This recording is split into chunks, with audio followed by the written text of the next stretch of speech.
7 এপ্রিলের মধ্যে বিবেচনাধীন সব নামের নিষ্পত্তি হয়ে যাবে জানিয়েছেন হাইকোর্টের প্রধান বিচারপতি। এসআর মামলায় জানালেন প্রধান বিচারপতি। ইতিমধ্যে বিবেচনাধীন 47 লক্ষের নিষ্পত্তি হয়ে গেছে। প্রত্যেকদিন 2 লক্ষ নামের নিষ্পত্তি হচ্ছে। 20 মার্চ ট্রাইব্যুনাল গঠন হয়ে গেছে। সুপ্রিম কোর্টে চিঠি দিয়ে জানিয়ে হাইকোর্ট জানিয়েছেন প্রধান বিচারপতি। শ্রাবন্তী আমাদের সঙ্গে রয়েছেন, আমাদের প্রতিনিধি। শ্রাবন্তী, একটু বিস্তারিত জানাও, ঠিক কি কি বলা হচ্ছে?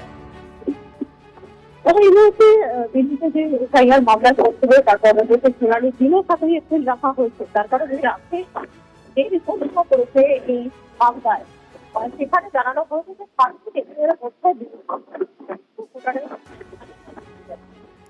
শ্রাবন্তী, একটু সঙ্গে থাকো, তোমার অডিও ব্রেক করছে।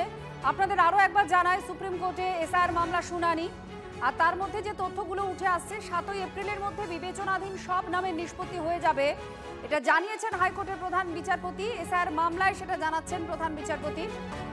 ইতিমধ্যেই বিবেচনাধীন 47 লক্ষের নিষ্পত্তি হয়ে গেছে। প্রত্যেকদিন 2 লক্ষ নামের নিষ্পত্তি হচ্ছে। 20 মার্চ ট্রাইব্যুনাল গঠনও হয়ে গেছে।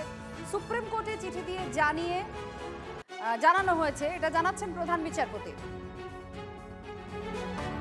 ট্রাইব্যুনাল কোনো ব্যক্তির নাম বাদ দিলেও কারণ উল্লেখ করতে হবে নির্দেশ দিয়েছেন বিচারপতি জয়মাল্য বাগচি।